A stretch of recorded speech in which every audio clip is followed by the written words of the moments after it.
Okay, episode 2 of the Superbus project. The tour continues. I just wanted to get a quick video out of the way. Firstly, Movie Maker doesn't work on the laptop that I've got. So I'm having to use, I think it's Kate's Movie Maker or something like that, just to stitch all the videos together. And unfortunately that puts the quality down a bit, but it sort of works in my favour as well, because then the files aren't massive and there's not a huge upload problem. I don't know, I've got, I don't know what it is. I've been reading this, and this is the Bombard story, and the guy does a pretty good job of sailing around places that most of us wouldn't even look at. And I don't know if it's just because I'm reading that, and he is very alone, very isolated, that I also too now in the camper van as I'm going across Europe feel very isolated as well. One of the things that's keeping me sort of up, as it were, is the fact that I know I'm going to be seeing a couple of my friends, or at least a couple of my friends tomorrow. I'll be picking them up from the airport. Probably not too wise, I wouldn't recommend it. It seems like quite a sort of weird journey. Although, in Benfleet I live near a road called the A13, and to get to Schiphol Airport you have to go down the A13 in Amsterdam, so that's kind of cool. I don't mind that so much, but yeah, I don't know how easy it's going to be to park and all things like this, and I was warned against it by my parents, but I think I'm a big boy now, I can do this, like I've got some shit to prove, do you know what I mean? But yeah, last night I slept like a baby. I slept so soundly and no problems, and I even had the side door unlocked because I was worried about if I locked it, it would set the alarm off and things like that, and I didn't want to wake up any of my fellow campers. But I don't know, I just feel kind of lonely, and this isn't a cry for help or anything like that. It's just you guys are subscribed to my YouTube channel, so I thought I'd give you an honest feeling of what's going on. Like, if you're planning on doing this yourself, for God's sake, get a partner or someone to go with you, or a friend. Because yeah, I just feel lonely. That's all I wanted to say, basically. I mean, I'm in this massive camper van, and yeah, I feel just like I'm alone in these campsites and things like that. Like, you nod to people and things like that and say hello, but they've got their own shit going on. Like, they're chilling out in their own camper vans with their families or their couples or whatever. And the other thing I've come to realise is that not everything in this bus is necessary. Now, I said this ages ago that I was going to try and do the 100 items or less thing, which is like a tiny house thing where you try and get all the items you've got and condense it down to like 100 items or less. And one of the channels I watch, Kirsten Durston, I'll have to put a link in the description. I've lost my train of thought now. She did a video of a couple of people who have done the 100 items or less thing, and they said it was so liberating, like, because they had less stuff, they had less to worry about, basically. Because I've got all this stuff, and all of it's really hard to access. Like, you'll notice that my dinner tonight is simply another roll, ham roll, because the pasta and everything's in these fucking boxes, and I've got to dig everything out, I've got to undo all the bungee cords, get to them, and then once I've done all that, I've got to pack it all away again, and you know, and if I've forgotten something in the bottom of the box, like a spoon or a bowl or something, then I have to dig it all out again and go back through it all. So if you're going to follow this sort of way of doing things, I've learnt a couple of things. Like, the other thing is, I wouldn't put all the power stuff under the... Like, ideally, what would happen is, I'd take the power stuff and I'd put it up in the overhead cab, and then use all the under bed stuff for storage, because having to clean everything off and lift up the side of the sofa just to do all the electricals and things like that, it doesn't make any sense, and you can't keep a safe eye on them either.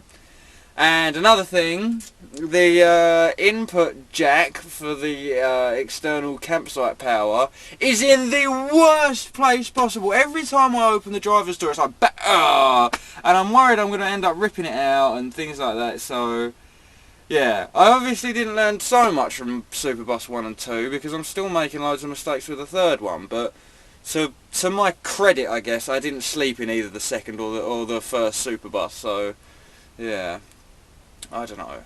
But Rotterdam's amazing. don't get me wrong. Rotterdam is one of the most amazing places I've ever been to. Like the people here are so friendly. Fair enough. I got approached by a geezer on the street earlier who sort of grabbed me by the hand and shook it, and I just sort of smiled like, "Yo, what's going on?" kind of thing. And then he was like, "Oh, have you got €3?" And I was like, "Sorry, mate, no money." But yeah, it's an amazing place. The people are so friendly here. The roads are really wide, and this is going to sound really stupid, but I like a good wide road. And the city's just been laid out so well. Like cycle lanes are everywhere, and yeah, it's quite easy not to get lost here as well. I've noticed. Like as long as you keep landmarks and stuff in your head, like, you'll get around no problem. Like the Holiday Inn is a good one because it's just this big blue reflective building, and there's yeah, it's quite easy to find your way back to that. So yeah, Rotterdam's an amazing place, and of course it's decriminalised to buy weed here, so that's also another sort of bonus, if you hadn't already guessed by now.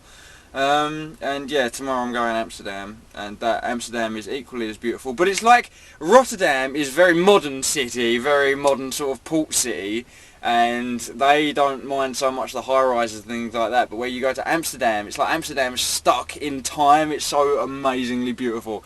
Like Amsterdam being stuck in time, they've still got the old sort of buildings that are really tall and things like that, and they've got the I think it's like a gable or something out of the top window.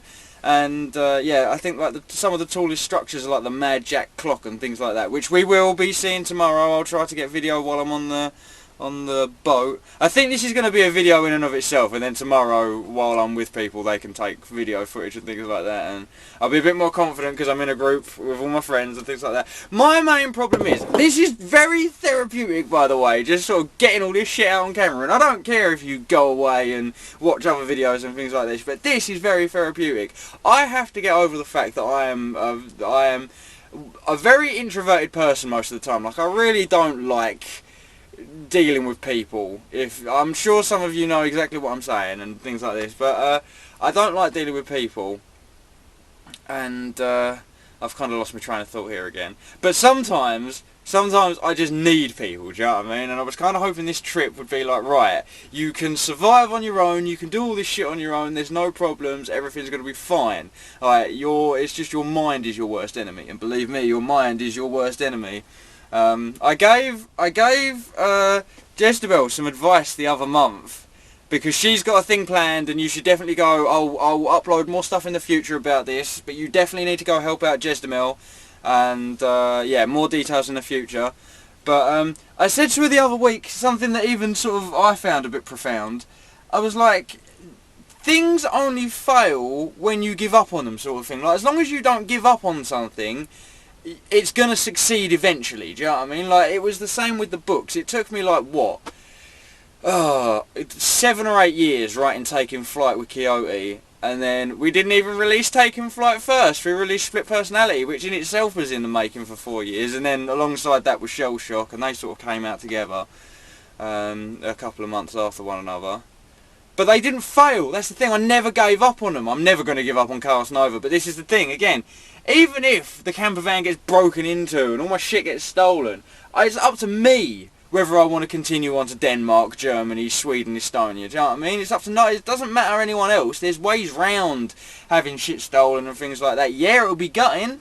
And if I get mugged in the streets, yeah, that will still be as gutting. But I need to imagine, or I need to remember that these things aren't happening all the time. Like, they're not happening at all. 99.9% of the time, I'm happy, safe, secure, I'm with loads of people in a campsite or whatever, I'm on the street where loads of cars are driving past, and I just need to stop thinking like the world's such a terrible place. I think because I've been brought up in the UK, and we've got all hoodies and things like that, and just, you know, it's a bit of a shitty system. Like, no one says hello to each other on the streets anymore, as far as I know, unless you're like neighbours and things like that.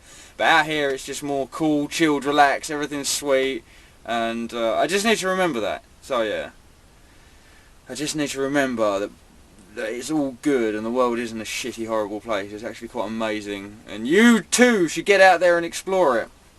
But yeah, I just wanted to do this video as a kind of therapy session, I guess. Come and listen to Nux rant for about 10 minutes in the superbus about his current feelings on camping. So yeah, I don't know. I am enjoying it, but at the same time, there is this sort of fear looming over me, like, oh, I'm alone and things like that. I'm sure this book isn't helping, because the guy gets stranded at sea. He strands himself at sea for like 60 days. It's craziness, and he's like the most lonely person in the world because of it. And I'm hoping to get to the end, and wow, he finds loads of people, and then I'm like, oh, I don't feel so lonely anymore, kind of thing. But yeah, reading is having a big influence on me, and I don't really like it. So tomorrow I'll be hooking up with my friends. Be sure to watch that video. I'll be chilling out with them in Amsterdam, hopefully with a better internet connection as well, because during the day here the internet's fine. They must have some sort of, I don't know, during the day there must be a booster system going on. Like they come into work, they turn all the plugs on, and one of those plugs is a thing that boosts the Wi-Fi. And then when they go home at the end of the day, nope, we'll just turn that off. Don't turn that off. During the day, I managed to upload a video pretty much from the bus, and I didn't want to go on Skype or anything like that just because it meant it would slow the connection down and things like that. And one of the main reasons I'm on this trip is to work while I'm camping, sort of thing, so I can sit in the bus and type up notes, or I can do XCOM playthrough and Fear playthrough and what have you. And then I've got to upload those videos to the internet, and obviously I can't do that with a shitty internet service, but at the same time it's out of their hands and out of my hands. So I'm hoping tomorrow when I get to Zeeburg I'll be able to use their internet, and also the internet cafes and thing in Amsterdam itself should also prove useful. Excuse me, I'm going to have a quick drink, this is getting cold.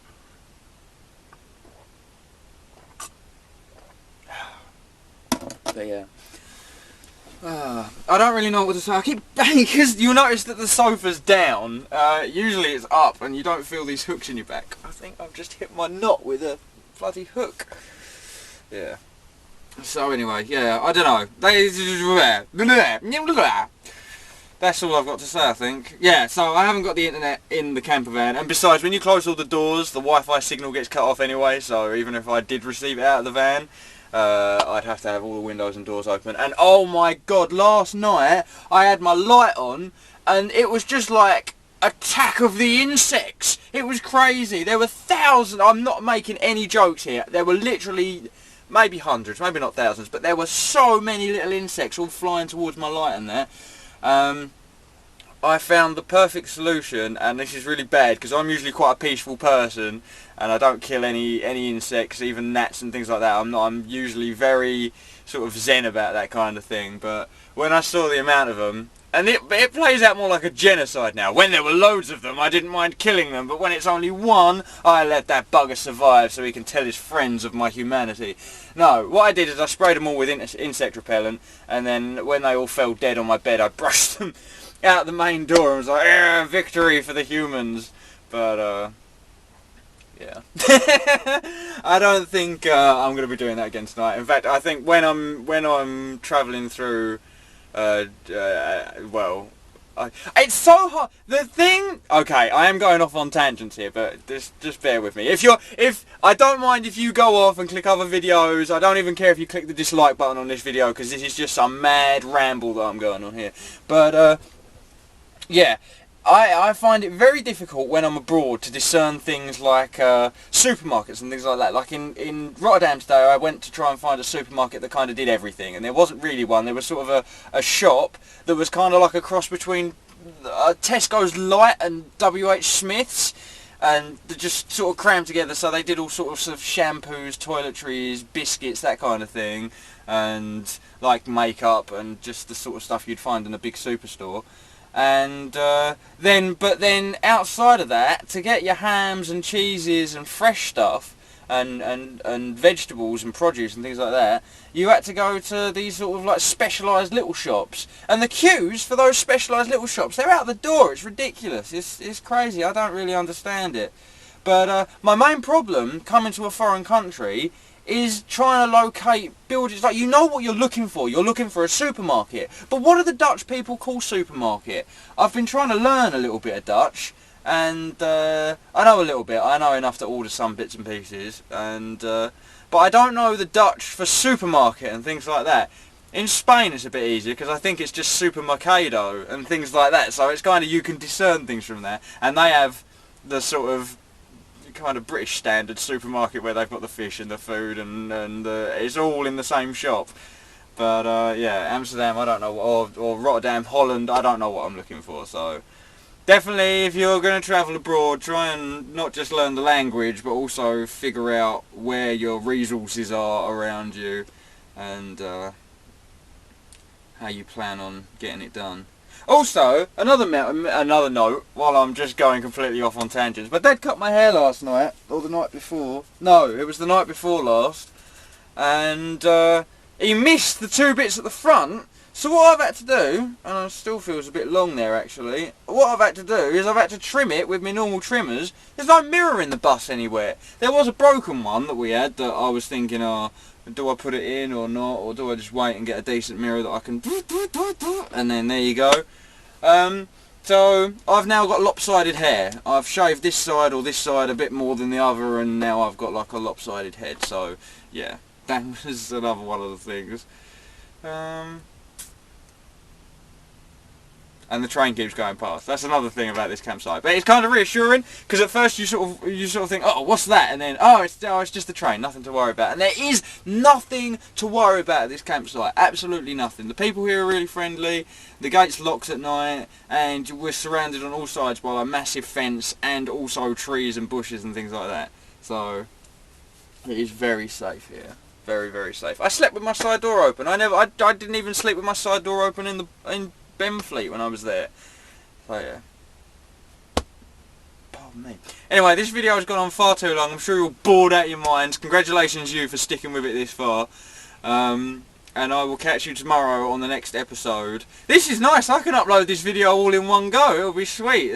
Oh, that's the other thing. Since I'm using my laptop and this Kate's video software, there's not going to be any intros, outros, fade-ins, fade-outs, that kind of thing. It's a very basic program. It's literally just for sticking videos together and then kind of uploading. Like, there is a thing where you could do transitions and stuff, but I'm on very limited laptop battery and I don't have the sort of, not the time, as it were, but I've got to manage my resources a bit better, and spending half an hour doing fade-in, fade-outs and putting the Shell Shock advert on the end is, when I can just go, right, save it, upload it, job done kind of thing, and then get back on with my life and don't have to cane the internet and not absolutely ragging the shit out of the laptop just so I can record videos or render videos and that kind of thing. So yeah, these videos are going to be a bit low quality until I figure out everything perfectly, but maybe Series 2 will have an intro. Probably part of the same tour, but maybe Series 2 will have an intro.